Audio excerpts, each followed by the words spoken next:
Hey everyone, welcome to 197 Concepts. In this video, I'm going to tell you how to generate a time delay of 80 microseconds using counter. Okay, so in the last video, you might have observed how you are going to generate a time delay by using timer. But here we are going to talk how we are going to generate 80 microsecond of time delay using counter. Now you have to know what is a timer and what is a counter, the difference between a timer and a counter. See, there is no difference, there is no working difference. The functionality of timer and the counter is same. There is no difference at all. The only difference is where we are going to get a source. Okay, for example, not an example, for your clarification, for the timer counts the clock pulses or counts the machine cycles, whereas counter also counts the machine cycles. Now the difference is where these two procedures get their source from. If you are going to count the machine cycles that are provided by the crystal oscillator present in the 8051, then it is called as timer.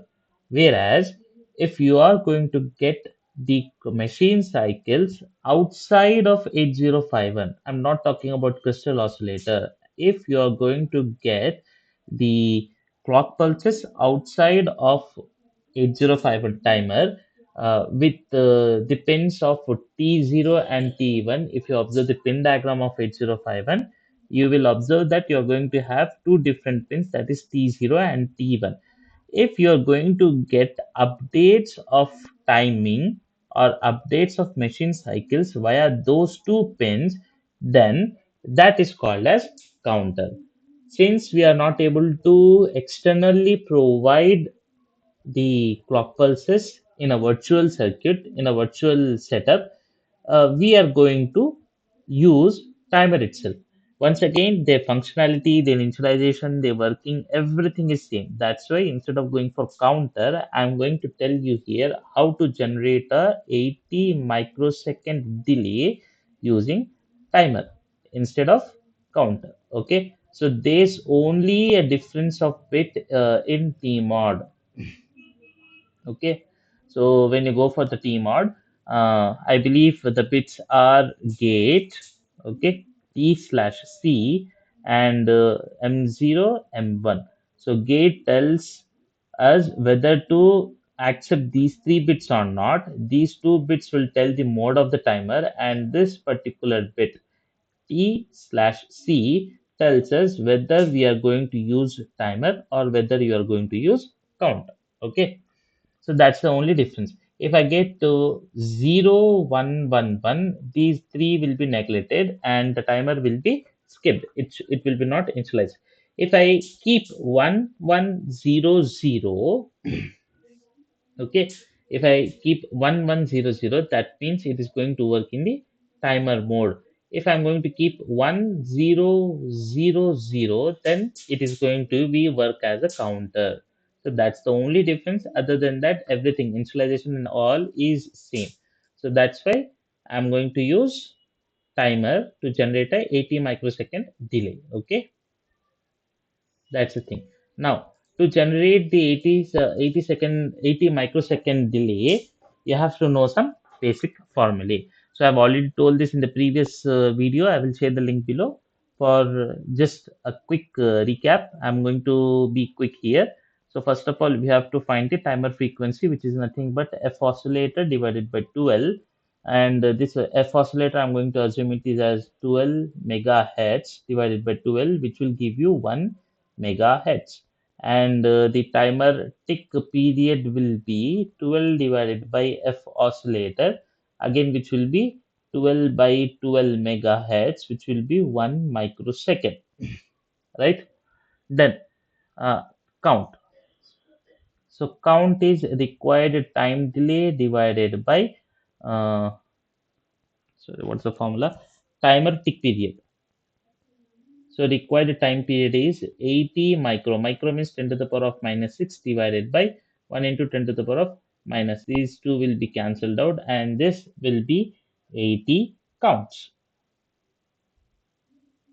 Okay, 80 counts.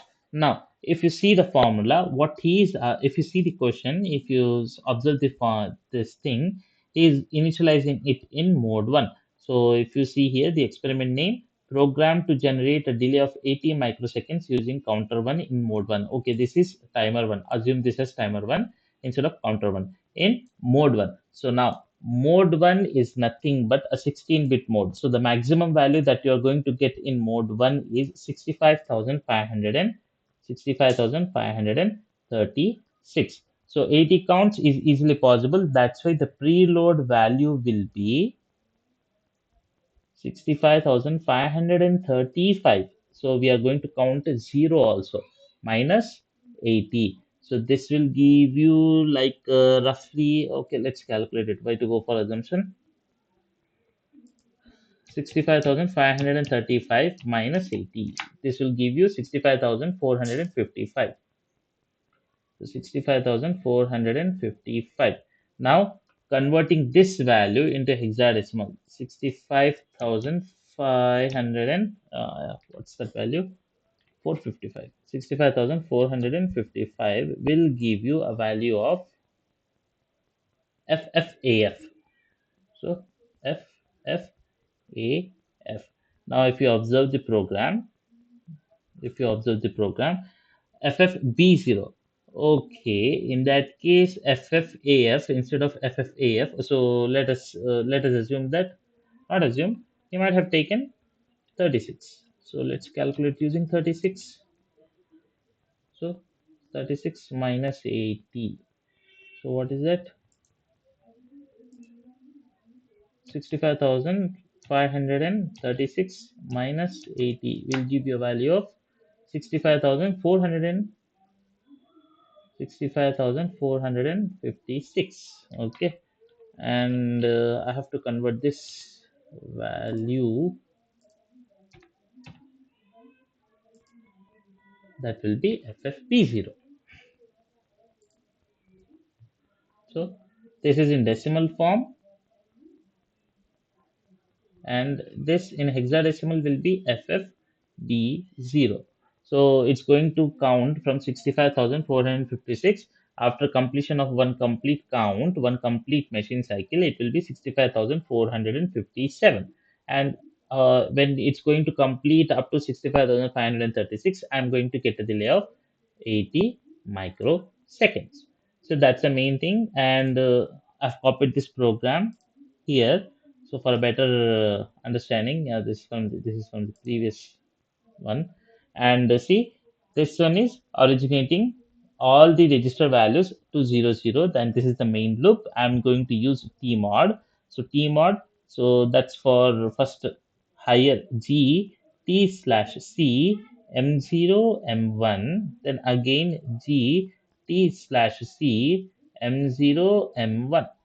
Okay, so if you observe this, timer 1 0 0 zero 1, then next 0 0 0 0. This will give you a value of 0 1. Okay, sorry, 1 0, that is this value. So 0 1 tells us, I'm not sure, I guess this is timer 1 and this is timer 0. You just look at the tmod ones, okay, in the internet, search for tmod, you will get a clarity. The bits are same. I'm not sure which half section controls the timer 1, either the upper a 4 bits or the lower 4 bits. You just search it on the internet once. So uh, 0 1, the main thing is this 0 1. This tells us to initialize. I'm assuming the upper 4 bits controls the timer 1, and 0 m0 and m1 0 1, this will tell us that you are going to initialize the timer 1 in mode 1, which is nothing but your 16-bit mode. Okay, so that's what I have written here, comment line, and then I'm going to send the p1 value, so sorry, the port 1 with 00. Now I need to get a pulse. Okay, the idea of this is also said in a video. I will share the link in the description. Uh, so in order to get the pulse, I have to shift this from logic 0 to logic 1. For that, I have to complement CPL P1. Okay, this is not acceptable. That's why I'm moving the P1 value into accumulator. Then I'm going to complement it. Again, I'm going to change the value from P1 to move the value from P1 to A1. Then next, I'm going to call the delay function. So if you observe here in the delay function, I'm going to load the higher for 8 bits of timer 1 with zero double FH, and the lower 8 bits of timer 1 with 0BH, 0B0H. Okay. Then next, I'm telling it to start the timer. Now, when you come here, it's JNB TF1 wait. So JNB means jump, jump when not set. Okay, particular bit is not set. Oh, it's deleted. JNB means jump when bit is not set. Okay, that means if you observe here, I've written TF1. If it is logic 0, it is going to jump at wait label. Okay, when TF1 equals to 1, then it is not jumping to wait label. Okay, that's the meaning of this line. So this tells that the timer has completed its count and it has generated a delay of 80 microsecond. And for that, I have to clear the run bit, and then I have to clear the overflow bit. Then I'm going to return it up to the main program, and this line is going to be executed. So it's going back towards this loop. And now the P1 will be 1. Again, it's going to be complemented as logic 0. And again, all this program is going to be executed. Okay, so let us see the output of this one. I've already typed it, and when you debug and stop debug session. Okay, click on OK. You will not get the logic analyzer by default. For that, you have to, in order to see the graph, you have to open the analysis window, and you will get a logic analyzer. Okay, I'm going to extend it. So there is no graph here. Observe the P1 port here. Just run this, stop it, okay, and then just press on Shift key and then move your cursor. It will stick to the any of the rising or the falling edge. Okay, click on any of the rising or falling edge. Then by holding Shift, move towards the next one. Now, if you observe here, there is a difference of 98 microseconds. Okay, so if you observe in the label there, delta 88 microseconds. So this difference is because, let me stop this debug session. I might have changed this. So target options. So yeah, it's at 12 megahertz. So by default, the 8051 is going to operate at 11.0592 megahertz. But I have assumed here as 12 megahertz. So that's the difference. If we let us try with 0592 megahertz. Okay. Yeah, if you do that, the all calculations what we have done here is going to change.